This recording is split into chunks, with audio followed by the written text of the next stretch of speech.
మరొకసారి చేరవచ్చిన మీ అందరికీ మన ప్రభు రక్షకుడైన యేసుక్రీస్తు వారి పేట శుభములు వందనాలు తెలియజేస్తున్నా. మీరు సమయం చాలా అయిపోయింది. ఒకవేళ ఎక్కువ తక్కువ 5 నిమిషాలు అటు ఇటు అంటే దయచేసి క్షమాపణ అడుగుతున్నా, మన్నించి ఏమనుకోదండి. మన్నించి ఒకసారి శ్రద్ధగా ఆ వాక్యాన్ని వినాలని ప్రభు పేటంలో కోరుతున్నా. మంచిది ప్రియాల, నేరుగానే అంశంలోకి వెళ్తున్నా. హలో, దేవుడు ఇశ్రాయేలు ప్రజల్ని ఎన్నుకున్నాడు. ఎప్పుడు ఎన్నుకున్నాడు?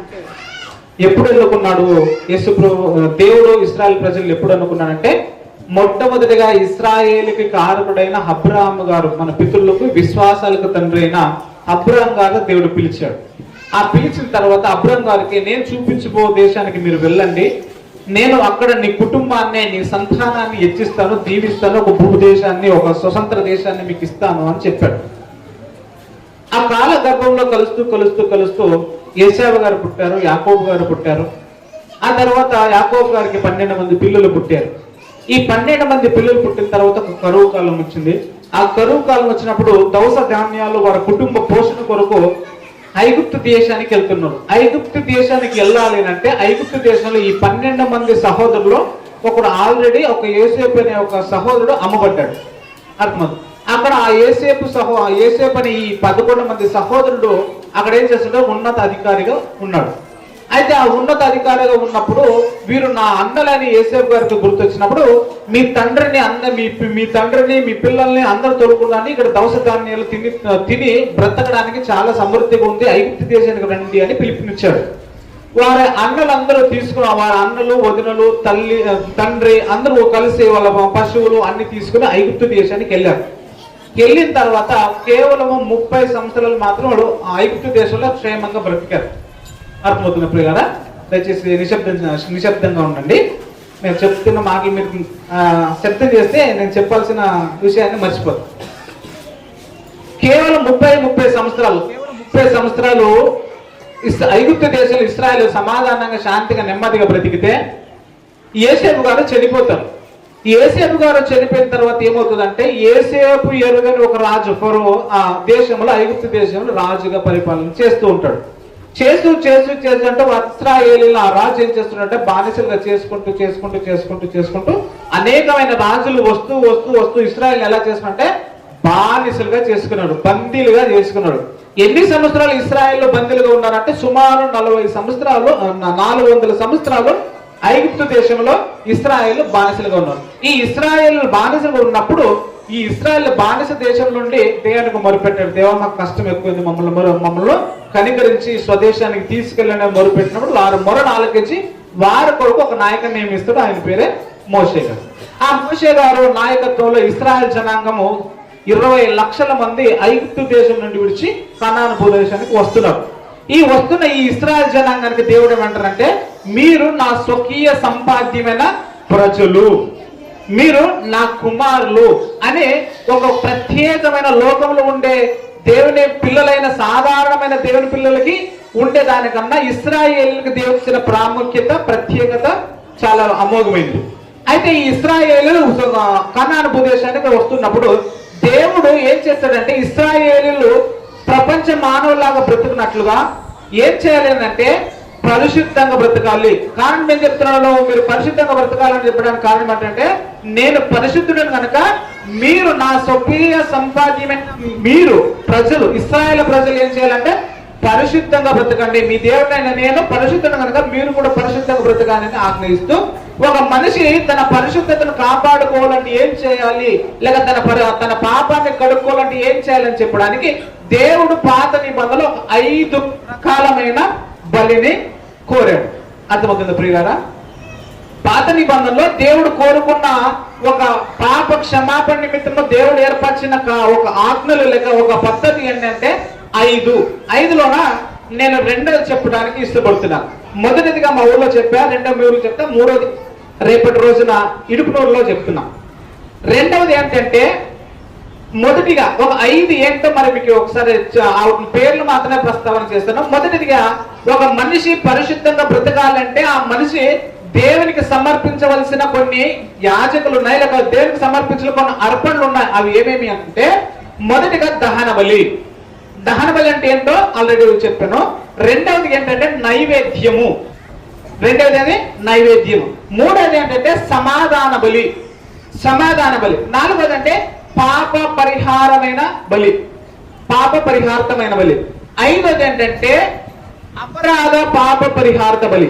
మొదటిగా దహన బలి, నైవేద్యము, సమాధాన బలి, పాప పరిహారత బలి, అపరాధ పాప పరిహారత బలి అని 5 రకాలుగా దేవుడు ఇది ఆ 5 రకాలమైన అర్పణలు దేవునికి సమర్పించినప్పుడు ఆ మనిషిని దేవుడు పరిశుద్ధంగా కడుగుతున్నాడు. దహన బలి అంటే ఏంటో అని మీకు అర్థం కావాలంటే రేపటి రోజున నా యొక్క ఛానల్లో ఉంటుంది. దయచేసి మీరు ఇష్టం ఉన్న వాళ్ళు ఆసక్తితో వినాలంటే నేర్చుకోవడం అంటే అక్కడ ఉంటది. నైవేద్యము అనే ఇక్కడ మన రెండో అంశం మాట్లాడుతాం. నైవేద్యానికి ముఖ్యమైన ప్రాముఖ్యమైన ఒక విషయం ఏంటంటే పరిశుద్ధతను సూచిస్తుంది. నైవేద్యం అంటే ఏంటంటే పరిశుద్ధతను చూపిస్తుంది. ఈ నైవేద్యంలో దేవుడు కోరుకుంటున్న ఆ మాటలు ఏంటంటే, దేవుడు కోరుకుంటున్న విషయాలు ఏంటంటే 4 ఉన్నాయి. ఈ నైవేద్యాలు ఏంటి? ఎన్ని ఉన్నాయి? నైవేద్యం అంటే మీకు అర్థం కావాలంటే, మీకు అర్థం కావడానికి మాత్రం చెప్తున్నా. ఒక చిన్న ఒక పొయ్యి లాంటిది తీసుకోండి. ఒక యజ్ఞ వేదిక ఉంది, మీకు అర్థం కావడం చెప్తాను. చిన్న పొయ్యి లాంటిది తీసుకొని దానికి నిప్పు, అగ్గిలోన కొంచెం గోధుమ పిండి, కొంచెం నూనె తర్వాత కొంచెము ఏం చేయాలా? ధూపం, సాంబ్రాణి వేయాల. తర్వాత ఏం కాదు, దాంట్లో ఉప్పు వేయాల. 4 రకాలు ఉంటాయి. మొదటిది గోధుమ పిండి, రెండవది నూనె,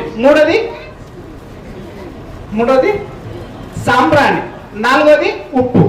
ఇవి ఏం సూచిస్తున్నాయి అంటే, మొదటిగా ఒకసారి లేఖనం చదువుకుందాం.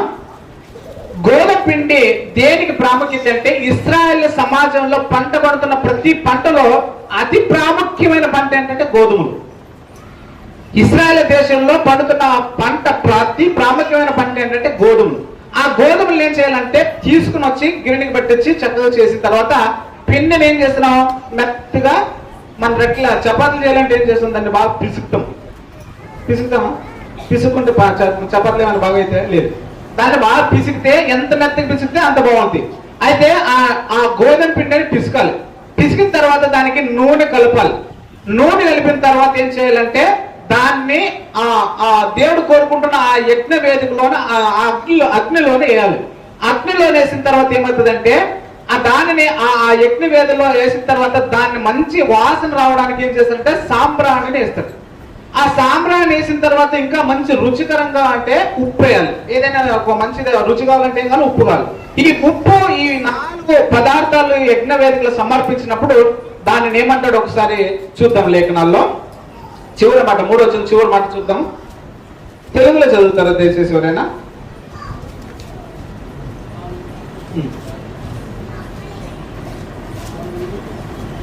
చదవండి.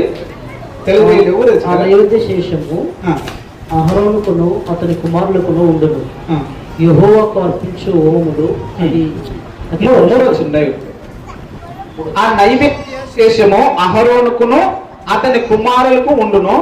యెహోవాకు అర్పించు హోమములో అది పరిశుద్ధమైనది, అది అతి పరిశుద్ధమైనది అనే మాట ఉంది. అర్థమవుతుందా ప్రియులారా? అర్థమవుతుందా? ఏమైనా బోర్ వస్తుందా? అర్థమవుతుంది రైటా?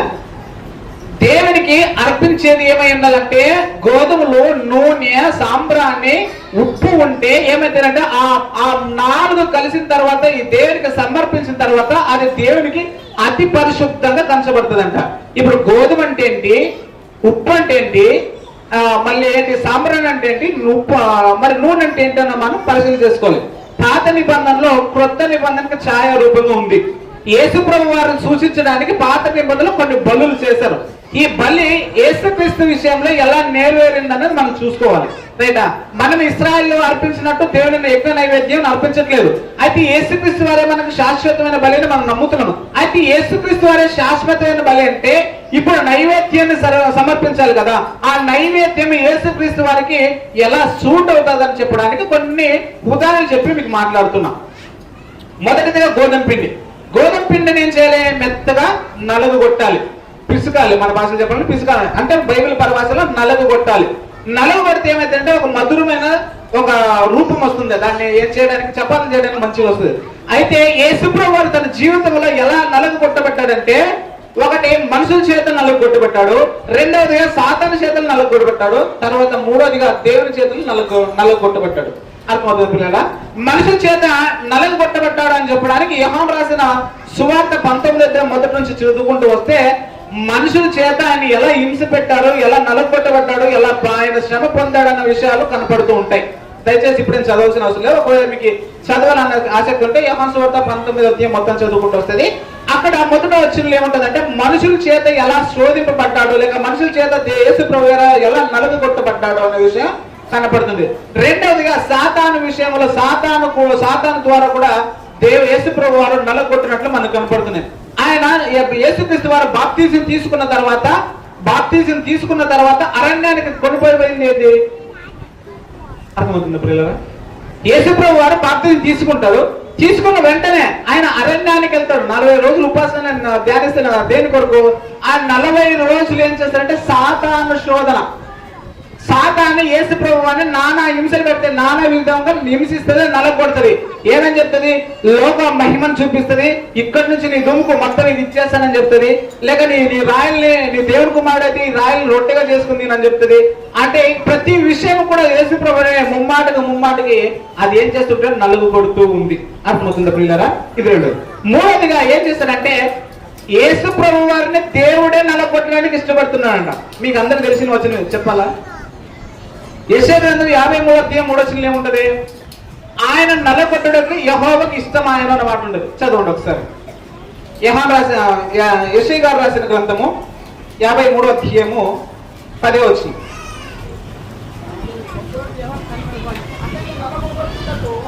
అతను నలగొట్టుటకు యెహోవాకు ఇష్టమాయనంటే ఎవరు నలగొట్టడానికి? యేసు ప్రభు వారిని నలగొట్టడానికి యేసు తండ్రి అయిన దేవుడు యెహోవా దేవునికి ఏమైనట? ఇష్టమాయనంట. మనుషుల చేత నలగొట్టబడ్డాడు, సాతాను చేత నలగొట్టబడ్డాడు, దేవుని చేత నలగొట్టబడ్డాడు. ఈ నలగొట్టబడడం అంటే గోధుమ పిండిని ఎలాగైతే మెత్తగా నలగొడతారో ఆ నలగొట్టడం అనే యేసు ప్రభు జీవితంలో 3 విషయాల్లో నెరవేరింది. అర్థమవుతుందా? రెండవది నూనె. రెండోది ఏం చెప్పాను? నైవేద్యానికి ఎన్ని వస్తువులు కావాలని చెప్పాను? 4. మొదటిది గోధుమ పిండి. గోధుమ పిండి అంటే దేనికి సాదృశ్యం? నలగొట్టడానికి సాదృశ్యం. నలగొట్టడము మీకు అర్థమైంది కదా. రెండోది ఏంటి? నూనె. నూనె ఏం చేసేవారంటే పాతకాలంలో నూనె ఏం చేసేవారంటే పెద్దలకు కూడా తెలిసింది బాగా. ఏదైనా గాయాలంటే ఇప్పుడు ఆసుపత్రికి వెళ్తాం. అప్పుడు పాతకాలం ఏం చేశారంటే నూనెలో పసుపు పెట్టేవారు. పడుతున్నారు పెద్దగా. అంటే నూనె ఏం చేస్తుంది అంటే మనిషిని యొక్క గాయాలను కడుగుతుంది. మంచి సమరణ విషయంలో మనకి ఏం చేస్తాడు? ఆయన నూనె వేసే గాయాలను కట్టినట్టు మనకి లేఖనాలు కనబడుతున్నాయి. మంచి సమరణ విషయంలో ఆయన గాయాలను ఎలా కట్టాడని చెప్పడానికి చక్కని ఉదాహరణ కనపడుతుంటారు. అంటే ఆయన నూనె దేనికి సాదృశ్యం అంటే మనిషికి ఉన్న గాయాలను కడుగుతుంది. లూకా గారు రాసిన సువార్త 10:34 చూసుకుంటుంటే ఆ సందర్భం మంచి సమరణ సందర్భం మనకి బాగా కనపడుతుంది. ఇంకా నూనె దేనికి ఉపయోగపడుతుంది అంటే ఏం చేస్తుంది? గాయాలను కడుతుంది. మరి ఇంకా చెప్పాలంటే నూనె ఇప్పుడు మనకు కరెంట్లు వచ్చినాయి. ఇప్పుడు మనకి ఈ ఎలక్ట్రికల్ సిటీ బాగా డెవలప్ అయింది కనుక మనకి చక్కగా వెలుగులో అనుకుంటాం. కానీ తాతలు ముత్తాతల కాలకి వెళ్తే ఆ నూనె ఏం చేసేదంటే వెలుగునిచ్చేది. అర్థమవుతుంది పిల్లరా? ఒక నూనె అనేది దేని ఇస్తుంటే వెలుగునిస్తే కుటుంబానికి వెలుగుతారు. ఎక్కడి నుంచి వస్తుందంటే నూనె. ఆ నూనెకి ఒక ఒత్తి వేస్తే ఆ ఒత్తికి ఏం చేస్తుంది అంటే వెలుగునిస్తే కుటుంబాన్ని వెలుగులోకి నడిపిస్తుంది. మొదటి విషయంలో గోధుమలో యేసు ప్రభు నలగొట్టబడ్డాడు అని చెప్పాము. రెండవది ఏం చేశాడంటే యేసు ప్రభువు పొందిన గాయముల చేత మనలో స్వస్థ పొందుతారని పేతురు గారి పత్రికలో ఉంటుంది. ఆయన పొందిన గాయముల చేత మీరు స్వస్థపడుతుంది అనే మాట ఉంటుంది.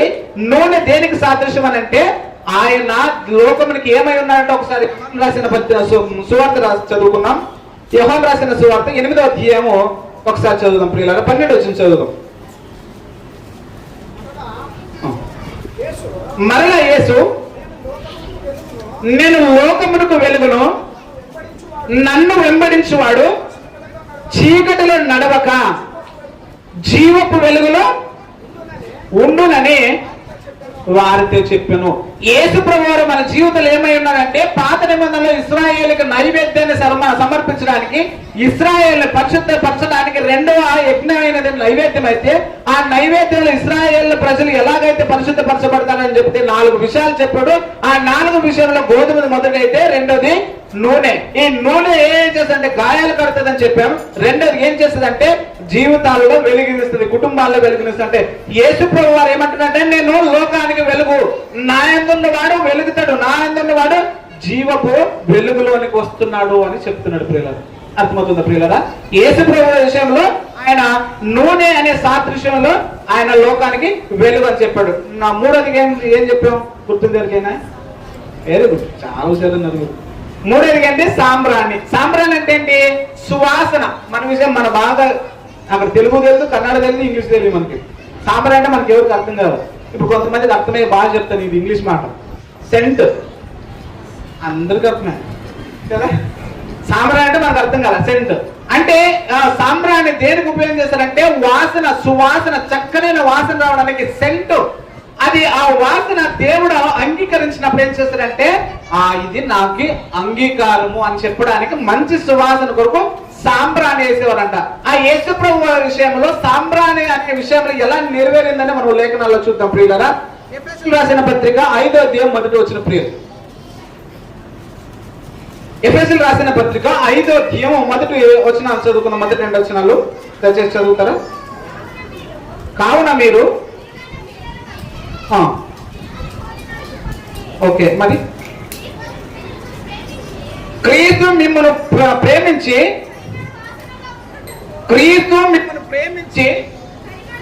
పరిమళ వాసనగా ఉండుటకు మన కొరకు తన్ను తాను దేవునికి బలిగాను అప్పగించుకొనెను.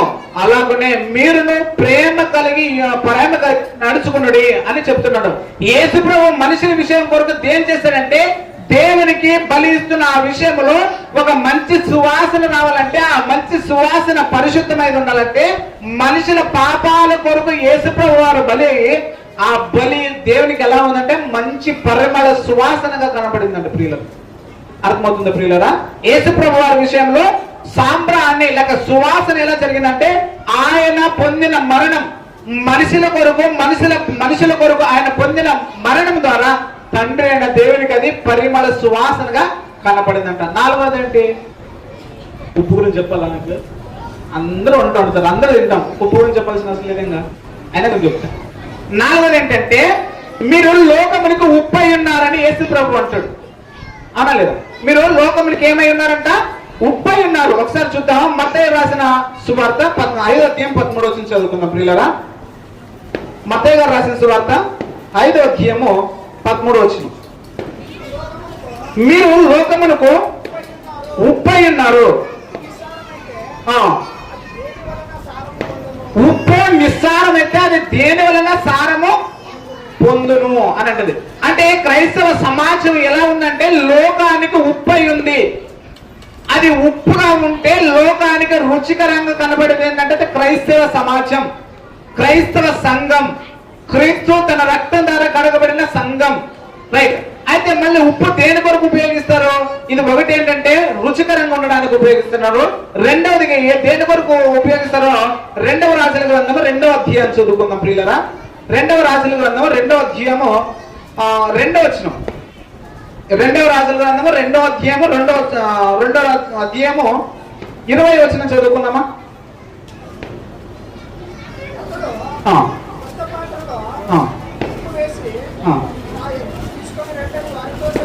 రైట్. ఇంకా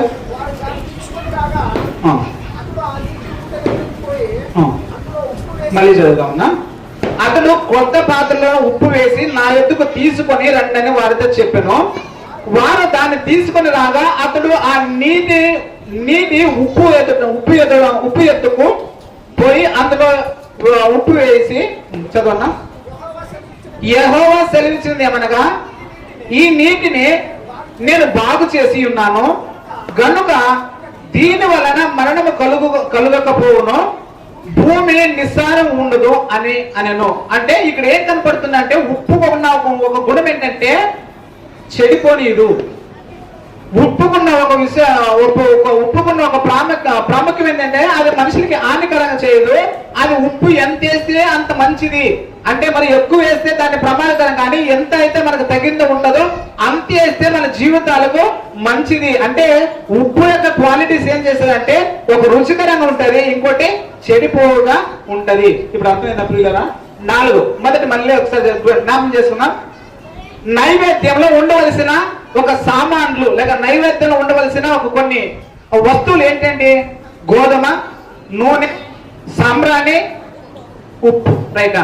ఇవన్నీ కూడా యేసు ప్రభు వారి జీవితంలో మన కొరకు అప్పగించాడు ప్రియులారా. అయితే ఇప్పుడు ఉండవలసిన ముఖ్యమైన విషయం ఏంటంటే, ఇప్పుడు దీని వలన మనం నేర్చుకోవాల్సిన ముఖ్యమైన సంగతి ఏంటంటే, యేసు ప్రభు వారిని అంగీకరించాం. దేని కొరకు అంగీకరించామంటే, ఇశ్రాయేలు నైవేద్యం దేని కొరకు చేసేవారంటే తమ పాపాలను, తమ కుటుంబ పాపాలను కడుక్కొని దేవునికి పరిశుద్ధాన్ని కనపరచడానికి ఏటేటా బలులు అర్పించేవారు. బైబిల్ జ్ఞానం ఉన్న వరకు ప్రతి ఒక్కరికి తెలుసు. ఇశ్రాయేలులో తమ పరిశుద్ధతను కాపాడుకోవడానికి, తన పరిశుద్ధతను పంచుకోవడానికి, లేక దేవుని నిర్దోషులుగా బ్రతకడానికి ఏం చేయాలంటే ఏటేటా బలులు అర్పించేవారు. అయితే యేసుప్రభు వారు ఈ లోకానికి వచ్చినప్పుడు మనుషులందరి కొరకు మరణించాడంట. ఒకసారి చూద్దామాట. హెబ్రీయులకు రాసిన పత్రిక 2వ అధ్యాయం. హెబ్రీయులకు రాసిన పత్రిక 2వ అధ్యాయము.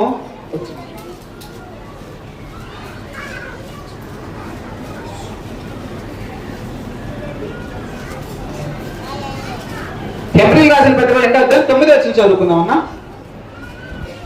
హెబ్రీయులకు రాసిన పత్రిక 2వ అధ్యాయము 9వ వచనం.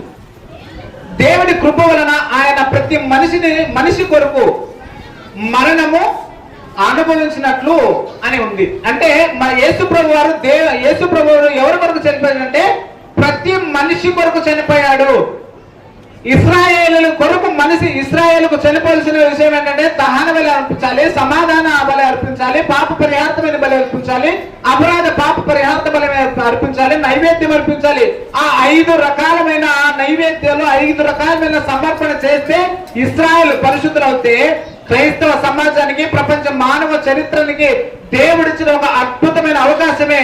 యేసు ప్రభు వారిని నువ్వు నమ్ముకుంటే చాలు, నీవు ఈ లోకంలో ఏ బలి కూడా ఇవ్వాల్సిన అవసరం లేదు, నీ పాపలు ఏ విషయాన్ని కూడా కడగవలసిన లేదు. ప్రతి మనిషి పాపములు కడుగులేదు ఏదంటే యేసుక్రీస్తు వారి రక్తమే అని చెప్తున్నాడు ప్రియులు. అర్థమవుతుందా ప్రియులరా? యేసు ప్రభు వారిని నమ్ముకున్న మనము, క్రైస్తవ సమాజమైన మనము, ఆయనను విశ్వసిస్తున్న మనము, ఆయన రక్తం చేత కడగబడిన క్రైస్తవ సమాజమైన మనము యేసుక్రీస్తు వారు చెప్పినట్టు లోకానికి ఉప్పుగా బ్రతుకుతున్నామా? యేసుక్రీస్తు వారు చెప్పినట్టు మీరు లోకానికి వెలుగు అని చెప్పాడు. అంటే యేసుక్రీస్తు నందున్నారు ఏమైందంటే లోకానికి ఉప్పై ఉన్నారు. యేసుక్రీస్తు నందు ఉన్న వారు ఏమైతే లోకానికి ఉప్పై ఉన్నారు. యేసుక్రీస్తు నందు ఉన్న వారు లోకానికి ఏమైనారు? పరిమళ సువాసనగా ఉన్నారు. అయితే యేసుక్రీస్తు వారిని ధరించుకున్న క్రైస్తవ సమాజమైన మనము యేసుక్రీస్తు వల్లనే మనము దేవునికి మంచి సువాసన కలిగిన ప్రవర్తన కలిగి బ్రతుకుతున్నామా అన్నది మనలో ప్రశ్న ప్రియుల. అర్థమవుతుందా ప్రియుల? చాలా అయిందా? శబ్దం జగ్గి చేస్తున్నారు. ఇంకొక 5-10 నిమిషాలు ముగిస్తున్నా. యేసుక్రీస్తు వారు ప్రపంచ మానవుల కొరకు ఒక్కసారి అర్పించి ఒక్కసారి ప్రపంచ మనుషుల పాపాలు క్షమించడానికి ఏకైక బలిగా ప్రపంచ మనుషుల కొరకు పాప ప్రక్షాళన కొరకు ఒకేసారి మరణిస్తే, ఆ ఒక్కసారి మరణించిన ఆ క్రీస్తు యొక్క బలిని అంగీకరించిన తర్వాత మనము క్రీస్తుకు అనుగుణంగా క్రీస్తు కోరుకున్నట్టు మనం క్రైస్తవ సమాజంగా మనం బ్రతుకుతున్నామా? లేక ఇశ్రాయేలు కూడా ఏటేట ఎలాగైతే బలులు అర్పించి నిర్లక్ష్యం చేసి దేవుని ఉగ్రతకు పాలయ్యారో, మనం కూడా యేసు ప్రభువును బాయాటంగా ప్రతిరోజు సిలువ వేస్తున్నాము. మనల్ని మనము పరిశీలన చేసుకున్నాం. యేసుక్రీస్తును ఒక్కసారి రక్షణలోకి వచ్చిన తర్వాత, ఒకసారి పాప క్షమాపణ నిమిత్తం బాప్తిజం తీసుకున్న తర్వాత, ఇక నేను జీవించుకోవడం నేను కాదు, నా యందు క్రీస్తే జీవిస్తున్న నా ముద్ర కలిగిన ఈ క్రైస్తవ సమాజం క్రీస్తు కొరకు బ్రతకడానికి ఆశపడుతుందా? క్రీస్తు కొరకు ఆశపడి బ్రతుకుతున్నామా? లేక క్రీస్తుని ప్రతి నిత్యము బాయాటంగా సిలువ వేయడానికి మనం ప్రయత్నిస్తున్నామా? మనలను మనమే ప్రయత్నించుకోవాలి, మనలను మనమే పరీక్షించుకోవాలి. క్రైస్తవ సమాజమా, దేవుడు కోరుకుంటున్న విశ్వాసం ఏంటంటే తన్ను తాను అర్పించుకున్న క్రీస్తు వల్ల మీరు బ్రతకడానికి యేసుక్రీస్తు వారు భూలోకానికి వచ్చినప్పుడు ప్రతి ఒక్కరి కొరకు ఆయన మాదిరిని ఉంచిపోయాడు. ప్రియులారా, యేసుక్రీస్తు నమ్ముకున్న మనం ఆ మాదిరిలో బ్రతుకుతున్నామా? దేవునికి ఇష్టానుసారమైన విశ్వాసాన్ని కలిగి బ్రతుకుతున్నామా? దేవునికి అనుకూలమైన భక్తిని పెంపొందించుకుంటున్నామా? దేవునికి అనుకూలమైన విశ్వాస యాత్రలో యాత్రలోనే కాకుండా విశ్వాస యాత్రలోనే మనం చక్కగా దేవుని చిత్తాన్ని నెరవేర్చే వారంగా బ్రతుకుతున్నామా లేదని మనల్ని మనం పరీక్షించుకోవాలి ప్రియులు. అర్థమవుతుంది ప్రియులరా? యేసుక్రీస్తు వారి యొక్క బలి నిర్లక్ష్యం కాకూడదు. యేసుక్రీస్తు బలిని వ్యక్తం చేయకూడదు. క్రైస్తవ సమాజమైన మనము దేవుని అంగీకరించుకుని ఈ క్రైస్తవ సమాజము యేసుక్రీస్తు నా కొరకే బ్రతికాడు, నా కొరకు ఈ లోకానికి వచ్చాడు, నా కొరకు ఆయన శిలువ మందును పొందాడు, నా కొరకు ఆయన ఉపవాసం ఉన్నాడు, నా కొరకు ఆయన దెబ్బలు పొందాడు, నా కొరకే నా పాప భారములని ఆయన శిలువ మీద మోసుకుని మానకు కొట్టివేయబడ్డాడనే విశ్వాసం నీలో ఉందా ప్రియులరా? అర్థమవుతుందా ప్రియుల?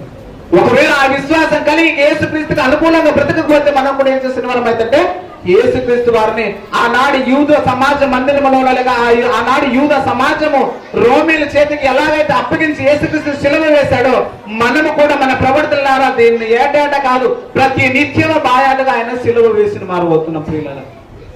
యేసుక్రీస్తు వారిని సిలువ వేసిన వారికి దేవుని ఉగ్రత ఎన్నిటికి తప్పదు. యేసుక్రీస్తు వారిని సిలువ వేస్తే బాయాటముగా ఆయన సిలువ వేసి ఆయన ఉగ్రత నుంచి మనం తప్పించుకున్న నాదుడు మనకి ఇంకెవరు లేరు. మనల్ని దేవుని ఉగ్రత నుండి కాపాడువాడు ఏకైక నాదుడు ఎవరు అంటే ఆయన జీవం కలిగిన దేవుడు. ఆయన ఎవరు అంటే యేసు ప్రభువారైన యేసు ప్రభువారే. ఆ యేసు ప్రభువారు నమ్ముకుంటాను. ఓ క్రైస్తవ సమాజమా, నేరుగానే నేను అడుగుతున్నా, నేను యేసుక్రీస్తు వారికి అనుకూల భక్తిని సంపాదించుకుంటున్నామా, లేక యేసుక్రీస్తు వారికి అనుకూలమైన భక్తిని కాపాడుకుంటున్నామా, అనుకూలమైన ప్రవర్తన కలిగి క్రీస్తుని మార్గంలో నడచడానికి ఇష్టపడుతున్నామా, లేక నామకార్థంగా క్రైస్తవ సమాజంలో మందిరాలకు వస్తూ కాలయాపన చేస్తూ ఇక్కడ లోకస్తులకి వేరు కాకుండా క్రైస్తవులకి వేరు కాకుండా కాలయాపన చేస్తున్నాము మనల్ని మనము పరీక్షించుకోవాలి ప్రియులు. అర్థమవుతుందా ప్రియుల?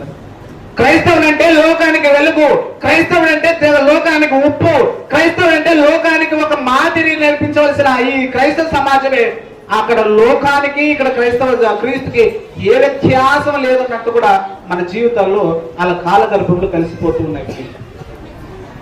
ఒకవేళ నీవు ఇష్టానుసారంగా బ్రతుకుతూ ఉంటే దేవుని ఉగ్రత భవిష్యత్తులో రాబోతుంది. ఆ ఉగ్రత నుండి మనల్ని కాపాడు నాదువాడు ఎవరు లేదు.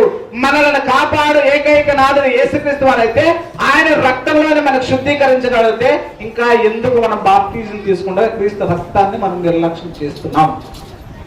అర్థమవుతుంది ప్రియులారా?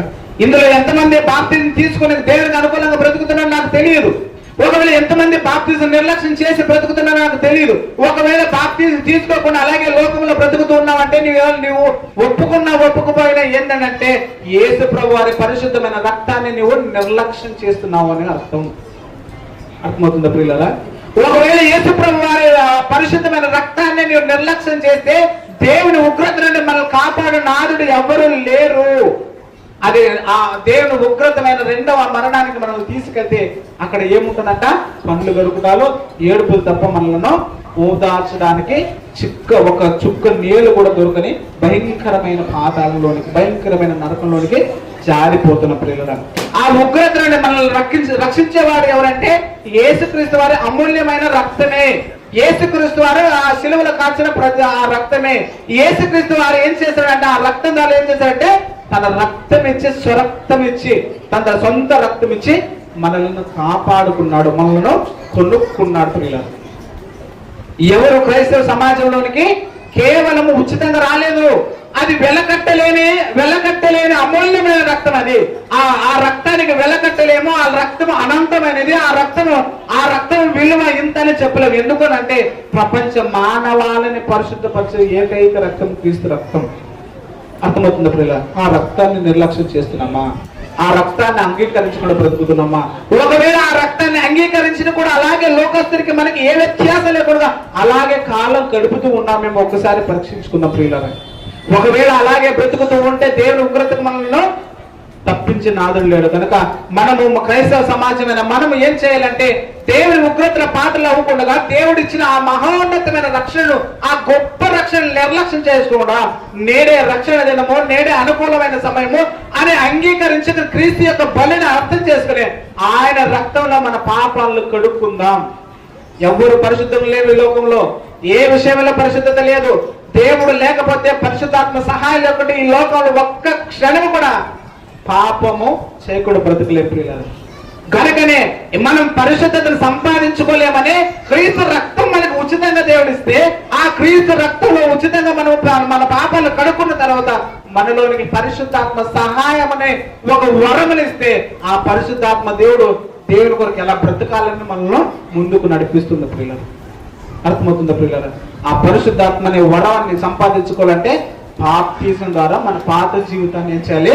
సమాధి చేయాలి. ఆ సమాధి చేస్తే ఇక జీవించేవాడు నేను కాదు, నా యందు క్రీస్తే జీవిస్తున్నాడు, నేను క్రీస్తు కొరకు జీవించాలి, క్రీస్తునే ప్రకటించాలి, క్రీస్తు మహిమ నిమిత్తమే నేను పోరాడాలి, క్రీస్తు సమాజంలోనే క్రైస్తవ సమాజాన్ని దేవునికి పరిశుద్ధంగా నిలబెట్టాలనే ప్రయత్నంలో సువార్త ప్రకటన యాత్రలో మనం ముందుకు సాగుతూ ఉంటుంది. దేవుడు నీకు ఇచ్చిన తలాంత సువార్త ప్రకటించే విషయాలు అదే, ముందుకెళ్ళు, ఆగద్దు. దేవుడు నీకు పాటలు పాడి ఒక వరం ఇస్తే ఆగద్దు, పాటలు పాడుతూ దేవుని మహిమను దేవుని ఒక ప్రేమను ప్రకటించు. దేవుడికి ఏదైతే తలాంత ఇచ్చాడో దాన్ని గుర్తించి దేవుని మహిమ కొరకు, క్రీస్తు యొక్క త్యాగం కొరకు ప్రయాసపడదాం. ఆయన ప్రేమను అర్థం చేసుకుందాం, ఆయన ఇచ్చిన కృపను అర్థం చేసుకుందాం, ఆయన చేసిన మహోన్నతమైన త్యాగాన్ని అర్థం చేసుకున్నాం. ఆయన కొరకు నమ్మకంగా బ్రతుకుదామని ప్రభుపేట మీకును నాకు హెచ్చరిక చేస్తూ, ఇంతవరకు ఓపికగా విన్న మీ అందరికీ ప్రభుపేట శుభములు వందనాలు తెలియజేస్తూ ఈ మాటలు ముగిస్తున్నాం. అందరూ తల ఉంచుకున్నట్లయితే ప్రార్థన సహాయం కోరుకుని ఈ ఒక వాక్య భాగాన్ని ముగించుకుందాం.